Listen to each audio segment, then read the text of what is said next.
রাত 12টার দিকে রাইস কুকারে চিকেন এগ বিরিয়ানি রান্না করে সবাইকে খাওয়ালাম। আর রাইস কুকারে একদম ইজিভাবে আমি চিকেন বিরিয়ানিটা রান্না করি, বাট অনেক মজার হয়। সবাই বলে রাইস কুকারে কি রান্না করা যায়, বাট হ্যাঁ, অনেক মজার হয় আর অনেক ইজিভাবে রান্না করা যায়। আমি কি করে ঝটপট ঘরোয়া মশলা দিয়ে চিকেন বিরিয়ানিটা রান্না করি রাইস কুকারে, সেটাই শেয়ার করব আজকে আপনাদের মাঝে। আমাদের রাজশাহীতে টানা 1 সপ্তাহ ধরে বৃষ্টি ঝড় হচ্ছে, তো প্রতিদিন তো খিচুড়ি খাওয়া হয়।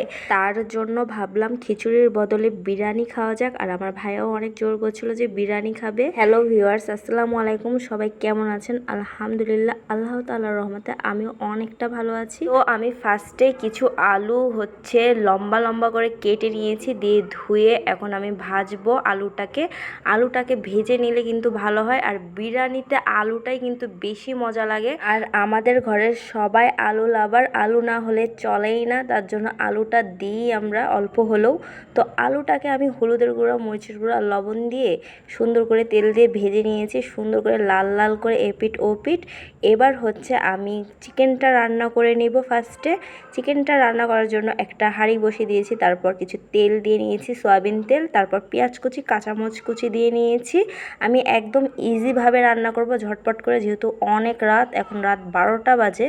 আর এখানে ঝড় বৃষ্টির জন্য খালি বারবার কারেন্ট নিচ্ছে, তার জন্য আমি তাড়াতাড়ি রান্না করছিলাম যে কারেন্টটা না চলে যায় আবার। তো ভাগ্য ভালো কারেন্ট যাচ্ছিল না, এই ফাঁকে আমি রান্না করেই নিয়েছি। তো পেঁয়াজ মরিচ ভাজার সাথে সাথে আমি দিয়ে দিয়েছিলাম তেজপাতা, দারচিনি, লং, এলাচ, গোটা মশলাগুলো দিয়ে সুন্দর করে পেঁয়াজটাকে লাল লাল করে ভেজে নিয়েছি। তারপর আদা রসুনের পেস্ট দিলাম, দিয়ে সুন্দর করে আদা রসুনটাও ভেজে নিয়েছি যাতে কাঁচা গন্ধটা চলে যায়। তারপর চিকেনগুলো দিয়ে নিয়েছি, চিকেনগুলো আমি আগে কেটে ধুয়ে নিয়েছিলাম। চিকেনটা দিয়ে এখন আমি 5 মিনিটের মতন ভাজবো, যতক্ষণ না বাদামি কালার হয়ে আসছে চিকেনটা। দেখতেই পাচ্ছেন চিকেনটা অনেকটা বাদামি কালার হয়ে গেছে আর পানি বার হয়েছে। এই পর্যায়ে আমি বাকি মশলাগুলো অ্যাড করে দিব। তো ফার্স্টে আমি মরিচের গুঁড়া দিয়ে নিলাম ভর্তি করে 2-3 টেবিল চামচের মতন, তারপর দিয়ে দিচ্ছি ধনিয়ার গুঁড়া, তারপর দিয়ে দিলাম স্বাদ মতন লবণ, আর দিয়ে দিলাম গরম মশলার গুঁড়া। আর হলুদের গুঁড়া আমি দিইনি, আমরা বিরিয়ানিতে হলুদের গুঁড়া দিই না, তার জন্য দিইনি। এবার আমি সুন্দর করে চিকেনটাকে কষিয়ে নিব, একদম ভাজা ভাজা করে, যতক্ষণ না সিদ্ধ হচ্ছে চিকেনটা ততক্ষণ ধরে আমি কষিয়ে নিব। আমি কিন্তু রাইস কুকারে একদম চিকেনটা কষিয়ে চাল দিয়ে ভালো করে কষিয়ে রান্না করে নিই, যেহেতু কারেন্ট চলে যাচ্ছিলো, তার জন্য আমি ভাবলাম গ্যাসে চিকেনটা রান্না করে নিই, তাহলে তাড়াতাড়ি হবে। তার জন্য আমি গ্যাসে চিকেনটাকে সুন্দর করে একদম কষা কষা করে রান্না করে নিয়েছি। আর এত সুন্দর সেন্ট বার হচ্ছিলো এই পর্যায়ে। আর চিকেন কষাটা কিন্তু এভাবেও খেতে পারেন, ভাত দিয়ে অনেক মজা লাগে কিন্তু। এবার আমি রাইস কুকারে যেহেতু বিরিয়ানি রান্না করব, তার জন্য রাইস কুকারে তেল দিয়ে নিয়েছি, তারপর তেজপাতা, দারচিনি, এলাচ, পেঁয়াজ কুচি দিয়ে সুন্দর করে ভেজে নিয়েছি লাল করে। তারপর দিয়ে দিলাম পোলাও চাল, এটা চিনি গুঁড়া পোলাও চালটা।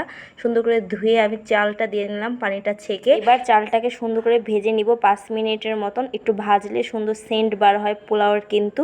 তো আমি সুন্দর করে ভেজে নিয়েছি, যখন নিচে লেগে যাচ্ছে এই পর্যায়ে আমি দিয়ে দিব চিকেনটা, আমি যে কষিয়ে রেখেছিলাম চিকেনটা, সে চিকেনটা দিয়ে দিলাম।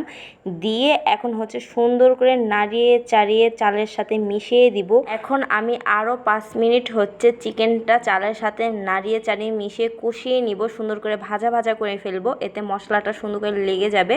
তারপর আমি পানি দিয়ে নিলাম, যে হাঁড়িতে চিকেনটা ছিল সেই হাঁড়িতে পানি দিয়ে সুন্দর করে ধুয়ে দিয়ে দিলাম। এই পর্যায়ে যতটুকু পানি লাগবে ততটুকু দিয়ে নিলাম। আপনারা যারা আন্দাজ করে পানি দিতে পারেন না, তারা 1 পট চাল নিলে যে পটে চাল নেবেন সেই পটের 2 পট করে পানি দিয়ে নেবেন, তাহলেই হবে। বিরিয়ানিতে পানিটা দেওয়া হয়ে গেলে স্বাদ মতন লবণ দিয়ে নিলাম, যতটুকু লবণ লাগবে পানিটা চেকে। তারপর দিয়ে দিলাম ভেজে রাখা আলুগুলো, তারপর দিয়ে দিলাম মোস্ট ইম্পর্টেন্ট যেটা পার্ট বিরিয়ানিতে হয়, বিরিয়ানি মশলা আমার বাড়িতে বেশি ছিল না, যতটুক ছিল সব দিয়ে নিয়েছি। দিয়ে সুন্দর করে নাড়িয়ে চাড়িয়ে মিশে 2টা সিদ্ধ করা ডিম ছিল, সেগুলো সুন্দর করে দিয়ে দিলাম। আমি ডিমটা ভেজে নিইনি, একবারে সিদ্ধ করাই দিয়ে নিয়েছি, আপনারা চাইলে ভেজে দিয়ে দিতে পারেন। তারপর আমি 5 মিনিটের মতন ঢেকে দিয়েছিলাম কুক করার জন্য। যখন 5 মিনিট হয়ে গেছে তখন ঢাকনাটা তুললাম, যখন পানিটা অনেক কমে গেছে সেই পর্যায়ে আমি 1 বাটি দুধ দিয়ে নিলাম।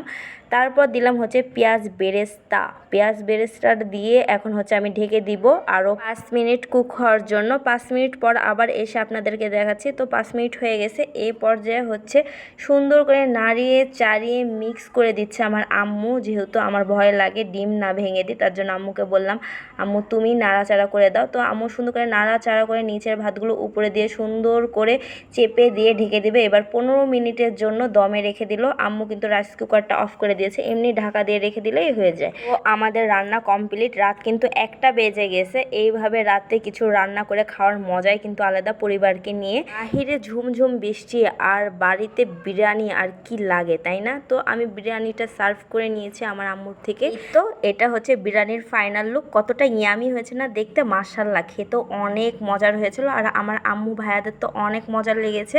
আর বিরিয়ানিটা আরও টেস্টি লাগবে তার জন্য আমি নিয়ে নিয়েছি বিরিয়ানির সাথে লেবু না হলে তো হবেই না, লেবু নিয়েছিলাম আর পেঁয়াজ কুচি নিয়েছিলাম, যেহেতু শসা ছিল না। আর পেঁয়াজ দিয়ে বিরিয়ানি খেতে কিন্তু আমার অনেক ভালো লাগে। আমার মতন কে কে পেঁয়াজ দিয়ে লেবু দিয়ে বিরিয়ানি খেতে ভালোবাসে কমেন্ট করে জানাবেন। আর বিরিয়ানি খাওয়া শেষে ঠান্ডা খেয়ে নিয়েছিলাম। তো আজকের আমার ছোট্ট ভিডিওটা এখানেই শেষ করছি। ভিডিওটা ভালো লাগলে লাইক ফলো শেয়ার করে দিবেন বেশি বেশি। আর যারা ইউটিউব থেকে দেখছেন তারা আমার চ্যানেলটাকে সাবস্ক্রাইব করে দিবেন। দেখা হবে নেক্সট কোনো ব্লগে। ততক্ষণের জন্য সবাই ভালো থাকুন, সুস্থ থাকুন। আল্লাহ হাফেজ।